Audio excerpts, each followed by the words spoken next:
اعوذ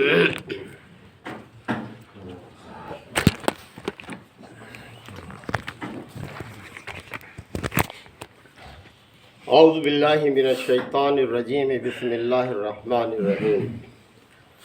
تلفح وجوہہم النار وہم فیہا کالحون، الم تکن آیاتی تتلی علیکم فکنتم بہا تکذبون، قالوا ربنا غلبت علینا شقوتنا وکننا قوما ضالین، ربنا اخرجنا منہا فإن عدنا فإنا ظالمون، قال اخسؤوا فيها ولا تكلمون إنه كان فريق من عبادي يقولون ربنا آمنا فاغفر لنا وارحمنا وأنت خير الراحمين فاتخذتموهم سخريا حتى أنسوكم ذكري وكنتم منهم تضحكون إني جزيتهم اليوم بما صبروا أنهم هم الفائزون۔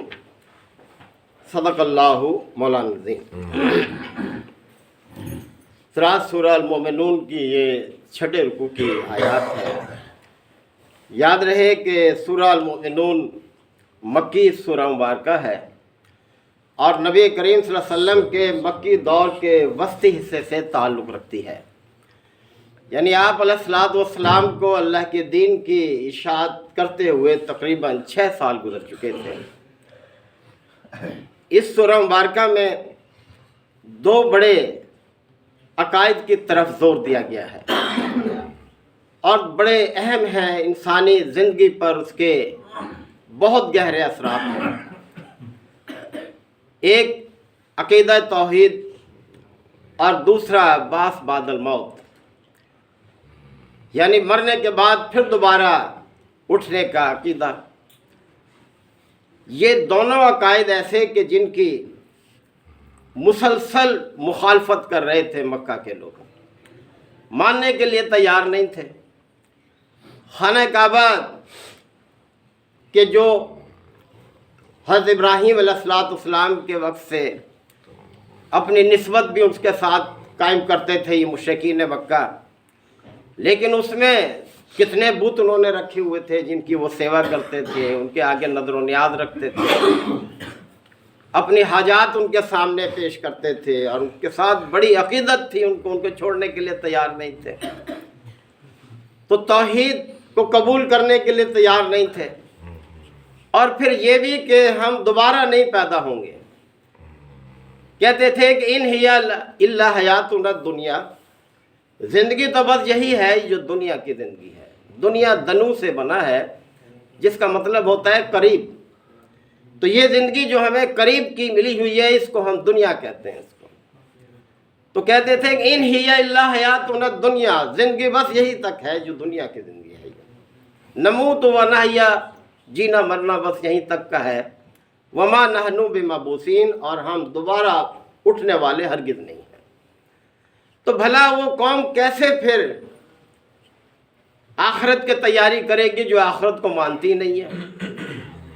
اور دنیا میں بھیجنے کا تو مقصد ہی یہی ہے اللہ تعالیٰ کا کہ لوگ آخرت کی تیاری کریں۔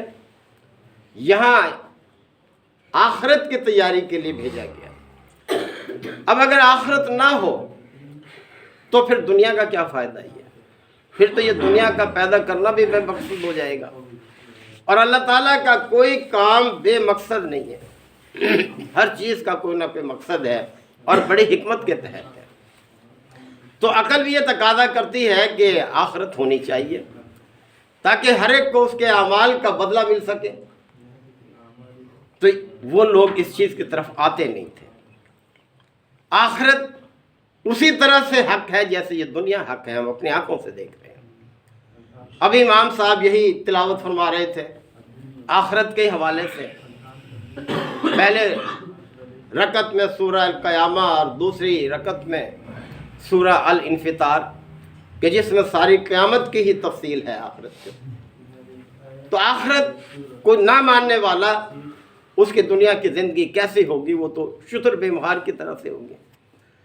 تو اللہ تعالیٰ نے بار بار متوجہ کیا ہے، اور نبی کریم صلی اللہ علیہ وسلم کا سارا زور اسی طرف ہے۔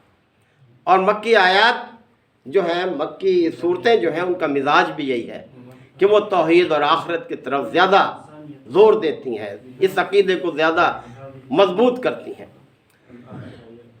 تو اللہ تعالیٰ نے دیکھا یہاں خبردار کیا ہے کہ آخرت کو نہ ماننے والوں کا انجام کیا ہوگا۔ اس مہلت سے فائدہ اٹھاؤ، یہ جو دنیا میں تمہیں مہلت عمل دی گئی ہے اس سے فائدہ اٹھاؤ، ایک ایک لمحہ اس کا بڑا قیمتی ہے۔ جب انسان گزر جائے گا تو وہاں پھر کہے گا کہ یا اللہ مجھے ایک موقع اور دے دے، تو یہ کوئی کھیل تو نہیں ہے، یہ ایک ہی موقع ہے۔ تو فرمایا کہ یہاں پر کہ تلفہ وجوہہم النار، آگ جو ہے ان کے چہروں کا گوشت جو ہے وہ چاٹ جائے گی۔ اب دیکھیں چہرے کا ذکر کیا ہے خاص طور پر یہاں، ورنہ تو سارا جسم ہی آگ میں جائے گا۔ جو لوگ جہنم کے مستحق قرار پائیں گے وہ پورے کے پورے ہی جہنم میں داخل کیے جائیں گے، لیکن خاص طور پر چہرے کا ذکر کیا ہے کہ یہ انسان کا سب سے نمایاں اور اہم حصہ ہے۔ اسی سے ہم شناخت کرتے ہیں، پہچان کرتے ہیں، اور بڑے اہم اعضاء چہرے پر موجود ہیں، یعنی آنکھیں چہرے پر موجود ہیں، کان چہرے پر موجود ہیں، ناک ہے، زبان ہے، منہ ہے۔ انسان پانی میں بھی اتر جائے گردن تک تب بھی وہ سارے چیزیں دیکھ سکتا ہے، سن سکتا ہے، بول سکتا ہے، سب کچھ۔ تو چہرے کو خاص طور پر بیان کیا ہے کہ اس دن ایسا ہوگا کہ یہ چہرے جو ہیں جو کہ اب بڑے خوبصورت ہیں، گوشت سے اللہ تعالیٰ نے ان کو مزین کیا ہے، لیکن اگر اس سے گوشت اتر جائے، ہم دیکھتے ہیں بھنی ہوئی سری جو ہے جانور کی جب ہم دیکھتے ہیں تو کیا ہے کہ سب جبڑے نکل آتے ہیں، دانت نکل آتے ہیں، بد شکل ہو جاتی ہے وہ۔ تو ساری خوبصورتی جو ہے اس سے گوشت پوشت سے ہے، کھال سے ہے چہرے کی جگہ۔ تو اللہ تعالیٰ نے اسی چیز کو یہاں بیان کیا کہ تلفہ وجوہہم النار، کہ اس دن کیا ہوگا کہ چہرے جو ہیں ان کی کھال جو ہے وہ آگ اس کو چاٹ جائے گی۔